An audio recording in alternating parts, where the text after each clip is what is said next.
पंचमुखी हनुमान जी की अद्भुत कथा। जब भक्तों की रक्षा के लिए हनुमान जी ने धारण किया पंचमुखी रूप। बहुत समय पहले की बात है। लॉर्ड हनुमान, श्री राम और रावण के बीच भयंकर युद्ध चल रहा था।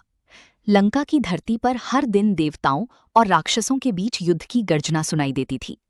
रावण का एक अत्यंत शक्तिशाली भाई था, अहिरावण। अहिरावण पाताल लोक का राजा था और तंत्र मंत्र तथा मायावी शक्तियों में बहुत प्रबल था। वो देवी की साधना करता था और उसके पास ऐसी शक्तियां थीं जिनसे वो किसी को भी धोखा दे सकता था। जब रावण को लगा कि वो युद्ध हार सकता है, तब उसने अहिरावण को सहायता के लिए बुलाया। अहिरावण ने कहा, मैं श्री राम और लक्ष्मण को पाताल लोक ले जाऊंगा, वहां उनकी बलि चढ़ा दी जाएगी। ये सुनकर रावण खुश हो गया। रात का रहस्य। उस रात लॉर्ड हनुमान श्री राम और लक्ष्मण की रक्षा कर रहे थे। उन्होंने अपनी विशाल पूंछ से एक सुरक्षा घेरा बना दिया था ताकि कोई राक्षस अंदर ना आ सके। लेकिन अहिरावण बहुत चालाक था। उसने विभीषण का रूप धारण कर लिया।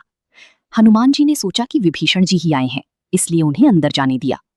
अहिरावण तुरंत अपनी मायावी शक्ति से श्री राम और लक्ष्मण को बेहोश कर पाताल लोक ले गया। सुबह जब हनुमान जी ने देखा कि प्रभु वहां नहीं है, तो वे बहुत चिंतित हुए। विभीषण ने ध्यान लगाकर बताया, प्रभु को अहिरावण पाताल लोक ले गया है। ये सुनते ही हनुमान जी ने प्रतिज्ञा की, जब तक मैं प्रभु को वापस नहीं लाऊंगा, चैन से नहीं बैठूंगा। पाताल लोक की यात्रा। हनुमान जी तुरंत पाताल लोक की ओर चल पड़े। रास्ते में उन्हें अनेक भयानक राक्षस मिले, लेकिन सभी को उन्होंने परास्त कर दिया। पाताल लोक के द्वार पर एक विशाल योद्धा पहरा दे रहा था। उसका नाम था मकरध्वज।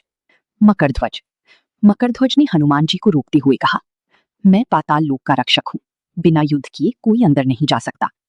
हनुमान जी ने युद्ध किया और अंत में मकरध्वज को हरा दिया। लेकिन जब उससे पूछा गया कि वो कौन है, तो उसने कहा, मैं आपका पुत्र हूं। हनुमान जी आश्चर्य में पड़ गए, क्योंकि वे ब्रह्मचारी थे। मकरध्वज ने बताया कि जब हनुमान जी लंका जलाकर समुद्र में अपनी पूंछ बुझाने गए थे, तब उनके शरीर से निकला पसीना एक मछली ने निगल लिया था। उसी से मकरध्वज का जन्म हुआ। हनुमान जी ने उन्हें आशीर्वाद दिया और आगे बढ़ गए। 5 दीपकों का रहस्य। पाताल लोक में अहिरावण ने श्री राम और लक्ष्मण को बांध रखा था। उनकी बलि देने की तैयारी हो रही थी। तभी देवी के मंदिर में हनुमान जी पहुंचे।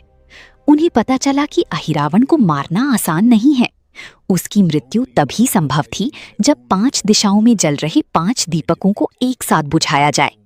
एक दीपक पूर्व दिशा में, एक पश्चिम में, एक उत्तर में, एक दक्षिण में और एक आकाश दिशा में जल रहा था। एक साथ 5 दीप बुझाना किसी साधारण शक्ति के बस की बात नहीं थी। तब हनुमान जी ने अपना दिव्य पंचमुखी रूप धारण किया। पंचमुखी हनुमान का दिव्य स्वरूप। पहला, पूर्व दिशा, हनुमान मुख। ये मुख साहस और शक्ति का प्रतीक था। दूसरा, दक्षिण दिशा, नरसिंह मुख। नरसिंह ये रूप भय और बुरी शक्तियों का नाश करने वाला था। तीसरा, पश्चिम दिशा, गरुड़ मुख। गरुड़ा ये मुख नागों और विष से रक्षा करता था। चौथा, उत्तर दिशा, वराह मुख। वराहा ये रूप धरती और धर्म की रक्षा का प्रतीक था। पांचवा, आकाश दिशा, हयग्रीव मुख। हयग्रीवा ये मुख ज्ञान और बुद्धि का प्रतीक था। हनुमान जी का अंत। पंचमुखी रूप धारण करते ही हनुमान जी ने 5 दिशाओं में अपने मुख फैलाए। एक ही क्षण में 5 दीपकों को बुझा दिया। दीप बुझते ही अहिरावण की शक्ति समाप्त हो गई। हनुमान जी ने अपनी गदा से उसका वध कर दिया। पूरा पाताल लोक कांप उठा। देवताओं ने आकाश से पुष्प वर्षा की। हनुमान जी ने श्री राम और लक्ष्मण को मुक्त कराया और उन्हें सुरक्षित वापस लंका ले आए। श्री राम का आशीर्वाद। जब श्री राम ने हनुमान जी का पंचमुखी रूप देखा तो वे भावुक हो गए।